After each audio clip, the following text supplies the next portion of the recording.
नमस्कार प्यारे विद्यार्थियों, आप सभी का स्वागत है हमारे डिजिटल प्लेटफॉर्म इनफिनिट स्टूडियो के अंदर। साथियों, शुरू करते हैं आज की हमारी क्लास। आज का हमारा जो पहला प्रश्न है वो है, सहसा मूसा का अकाल किस वर्ष पड़ा। ऑप्शन दी गई हैं 1842-43 में, 1872-73 में, 1956-57 में, 1987-88 के अंदर। तो इन चारों ऑप्शन में से हमारा जो राइट आंसर होगा वो हो जाएगा साथियों ऑप्शन ए। 1842-43 के अंदर जो अकाल पड़ा था वह सहसा मूसा का अकाल था। ऑप्शन ए इसके अंदर हमारा राइट आंसर हो जाएगा। अगला प्रश्न है, 20वीं शताब्दी में सर्वाधिक भीषण अकाल का वर्ष रहा। ऑप्शन दी गई हैं 1982 के अंदर, 1984 के अंदर, 1987 में व 1989 के अंदर। तो इन चारों ऑप्शन में से आपको बताना है कि 20वीं सदी के अंदर जो सर्वाधिक भीषण अकाल रहा था वो किस वर्ष रहा था। इस प्रश्न का जो राइट आंसर होगा वो हो जाएगा ऑप्शन सी 1987 के अंदर। ऑप्शन सी इसका राइट आंसर हो जाएगा। अगला प्रश्न है, राज्य में आपदा प्रबंधन अधिनियम 2005 कब लागू किया गया। ऑप्शन दी गई हैं 6 सितंबर 2005 को, 6 सितंबर 2006, 1 अगस्त 2007, 6 सितंबर 2008 को। तो इन चारों ऑप्शन में से आपको बताना है कि राज्य में आपदा प्रबंधन अधिनियम 2005 है वो कब लागू हुआ था। तो इसका जो हमारा राइट आंसर होगा वो हो जाएगा ऑप्शन सी 1 अगस्त 2007 को राज्य में आपदा प्रबंधन अधिनियम 2005 है जो लागू हुआ था। ऑप्शन सी इसका राइट आंसर हो जाएगा। अगला प्रश्न है, त्रिकाल से संबंध है। ऑप्शन दी गई है चारा, बेकरी व अनाज, अनाज, चारा व पानी, बेरोजगारी, पानी व अनाज, अनाज व पानी। तो इन चारों ऑप्शन में से आपको बताना है कि त्रिकाल का जो संबंध है वो किससे है। तो हमारा जो इसके अंदर राइट आंसर होगा वो हो जाएगा ऑप्शन सी, त्रिकाल का संबंध है बेरोजगारी, पानी व अनाज से। ऑप्शन सी इसका राइट आंसर हो जाएगा। अगला प्रश्न है, भयंकर अकाल जो राजस्थानी लोगों में छपनिया का काल के नाम से जाना जाता है घटित हुआ था। आपको बताना है कि भयंकर अकाल जो राजस्थानी लोगों में छपनिया का काल के नाम से जाना जाता है वो कब घटित हुआ था। ऑप्शन दी गई हैं 1899, 1900 के अंदर, 1905, 1906 के अंदर, 1956, 1958 के अंदर, 1888 से 1889 के अंदर। तो इस प्रश्न का जो हमारा राइट आंसर होगा वो हो जाएगा ऑप्शन ए 1899 से 1900 के अंदर जो राजस्थान के अंदर अकाल हुआ था उसे छपनिया अकाल के नाम से जाना जाता है। ऑप्शन ए इसका राइट आंसर हो जाएगा। अगला प्रश्न है, हरित राजस्थान योजना आरंभ की गई। ऑप्शन दी गई हैं 2007 ईस्वी में, 2004-05 ईस्वी में, 2009 ईस्वी में, 2002-2003 ईस्वी में। आपको बताना है हरित राजस्थान योजना वो कब प्रारंभ की गई। इन चारों ऑप्शन में से जो राइट आंसर होगा वो हो जाएगा ऑप्शन सी 2009 ईस्वी के अंदर राजस्थान में हरित राजस्थान योजना प्रारंभ की गई थी। ऑप्शन सी इसका राइट आंसर हो जाएगा। अगला प्रश्न है, सूखा संभावित क्षेत्र कार्यक्रम में जिन कार्यों को प्राथमिकता दी जाती है वे हैं। ऑप्शन दी गई हैं भू संरक्षण, वन विकास, भूमि विकास व उपयुक्त सभी। आपको बताना है सूखा संभावित क्षेत्र कार्यक्रम के अंदर जिन कार्यों को प्राथमिकता दी जाती है। तो इन चारों ऑप्शन में से जो राइट आंसर होगा वो हो जाएगा हमारा ऑप्शन डी उपयुक्त सभी।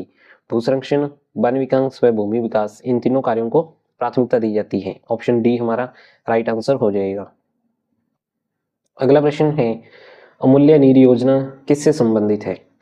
ऑप्शन दी गई हैं पेयजल से, कृषि ऋण से, पशुपालन से, बूंद बूंद एवं फव्वारा सिंचाई से। आपको बताना है अमूल्य नीर योजना के बारे में। तो दी गई चार ऑप्शन में से जो राइट आंसर होगा वो हो जाएगा ऑप्शन डी, बूंद बूंद एवं फव्वारा सिंचाई से संबंधित है अमूल्य नीर योजना। ऑप्शन डी इसका राइट आंसर हो जाएगा। अगला प्रश्न है, राजस्थान में खाद्यान्न फसलों में सबसे अधिक उत्पादित होता है।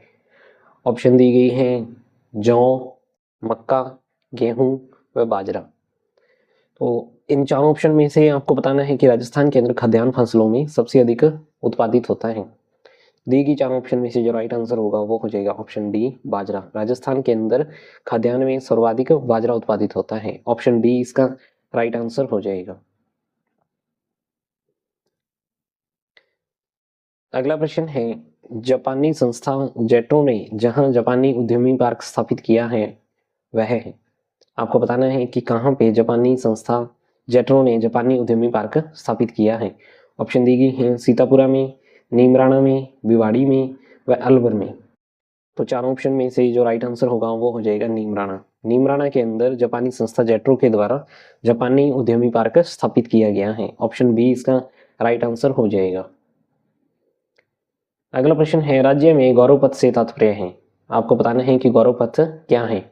राष्ट्रीय मार्ग, शहीद मार्ग, ग्रामीण सड़क व राज्य मार्ग। तो इन चारों ऑप्शन में से आपको बताना है कि राज्य के अंदर गौरव पथ से तात्पर्य है। हमारा जो इसके अंदर राइट आंसर हो जाएगा वो हो जाएगा ऑप्शन सी ग्रामीण सड़क। गौरव पथ से तात्पर्य है ग्रामीण सड़क से है। ऑप्शन सी इसका राइट आंसर हो जाएगा। अगला प्रश्न है स्वर्णिम चतुर्भुज योजना किससे संबंधित है। ऑप्शन दी गई हैं पर्यटन से, खनिज खनन से, राष्ट्रीय राजमार्ग विकास से व ऊर्जा विकास से। तो इन चारों ऑप्शन में से जो हमारा राइट आंसर होगा वो हो जाएगा ऑप्शन सी। जो स्वर्णिम चतुर्भुज योजना है वो राष्ट्रीय राजमार्ग विकास से संबंधित है और यह 2001 के अंदर लागू की गई थी। ऑप्शन सी इसका राइट आंसर हो जाएगा। अगला प्रश्न है सुपर नेशनल हाईवे योजना में राजस्थान के सम्मिलित मार्ग का नाम है। ऑप्शन दी गई है महाराणा प्रताप मार्ग, महाराजा अग्रसेन मार्ग, एक्सप्रेसवे, मेगा हाईवे।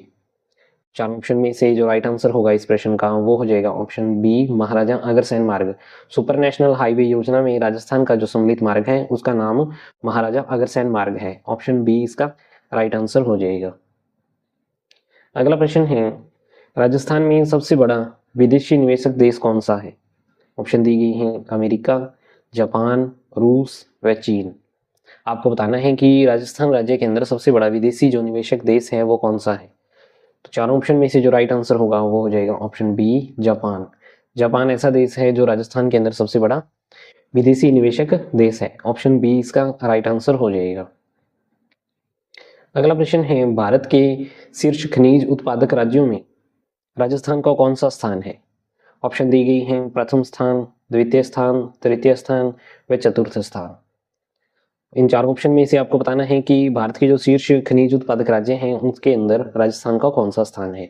हमारा जो राइट आंसर होगा वो हो जाएगा ऑप्शन बी द्वितीय स्थान। राजस्थान का द्वितीय स्थान है। ऑप्शन बी राइट आंसर हो जाएगा। अगला प्रश्न है राजस्थान का वह गांव जिसे राज्य का प्रथम सोलर विद्युत गांव होने का दर्जा प्राप्त हुआ है। ऑप्शन दी गई हैं धनबाद, नागौर, लुम्बासर बीकानेर, पीपासर चूरू व थूरगांव जैसलमेर। तो इन चार ऑप्शन में से आपको बताना है कि राज्य का वह कौन सा गांव है जिसे राज्य का प्रथम सोलर विद्युत गांव होने का दर्जा प्राप्त हुआ है। चार ऑप्शन में से जो राइट आंसर होगा वो हो जाएगा ऑप्शन बी लुम्बासर गांव बीकानेर। ऑप्शन बी इसका राइट आंसर हो जाएगा। अगला प्रश्न है राजस्थान में अमरूदों की खेती के लिए सेंटर ऑफ एक्सीलेंस स्थापित किया जाएगा। ऑप्शन दी गई है टोंक में, झालावाड़, सवाई माधोपुर व जयपुर। तो इन चारों ऑप्शन में से आपको बताना है कि राजस्थान में अमरूदों की खेती के लिए सेंटर ऑफ एक्सीलेंस है कहाँ स्थापित किया गया। इन चारों ऑप्शन में से जो राइट आंसर होगा वो हो जाएगा ऑप्शन ए टोंक जिले के अंदर। टोंक जिले के अंदर सेंटर ऑफ एक्सीलेंस स्थापित किया गया है अमरूदों की खेती के लिए। ऑप्शन ए इसका राइट आंसर हो जाएगा। अगला प्रश्न है राजस्थान के दो शहर जिनको नवीकरणीय ऊर्जा मंत्रालय द्वारा सोलर सिटी के रूप में विकसित करने की घोषणा की गई। ऑप्शन दी गई है जयपुर जोधपुर, जयपुर बीकानेर, जोधपुर जैसलमेर, जोधपुर कोटा। इन चार ऑप्शन में से जो राइट आंसर हो जाएगा वो हो जाएगा ऑप्शन ए जयपुर व जोधपुर। ऐसे दो शहर हैं जिनको नवीकरणीय ऊर्जा मंत्रालय द्वारा सोलर सिटी के रूप में विकसित करने की घोषणा की गई है। ऑप्शन ए इसका राइट आंसर हो जाएगा। अगला प्रश्न है जयपुर जिले में मानपुरा मनचेड़ी को विकसित किया गया है। ऑप्शन दी गई है सॉफ्टवेयर कॉम्प्लेक्स के रूप में, हार्डवेयर कॉम्प्लेक्स के रूप में, हैंडीक्राफ्ट कॉम्प्लेक्स के रूप में व लेदर कॉम्प्लेक्स के रूप में। तो चारों ऑप्शन में से साथियों आपको बताना है कि मानपुरा मनचेड़ी को किसके लिए विकसित किया गया है। इस प्रश्न का जो राइट आंसर होगा वो हो जाएगा ऑप्शन डी लेदर कॉम्प्लेक्स के रूप में। मानपुरा मनचेड़ी को लेदर कॉम्प्लेक्स के रूप में विकसित किया गया है। ऑप्शन डी इसका राइट आंसर हो जाएगा। अगला प्रश्न है निम्न में से कौन सा भारत सरकार का उपक्रम 2016 में बंद कर दिया गया है? ऑप्शन दी गई हैं Hindustan machine tools Ajmer, instrumentation limited Kota, Sambhar salts limited व हिंदुस्तान कॉपर लिमिटेड। तो इन चारों ऑप्शन में से आपको बताना है कि भारत सरकार का उपक्रम जो 2016 के अंदर बंद कर दिया गया है। इस प्रश्न का जो राइट आंसर होगा वो हो जाएगा option B, instrumentation limited Kota. इसे 2016 के अंदर बंद कर दिया गया है और यह भारत सरकार के अधीन था। ऑप्शन बी इसका राइट आंसर हो जाएगा। तो साथियों, ये थी आज की हमारी क्लास।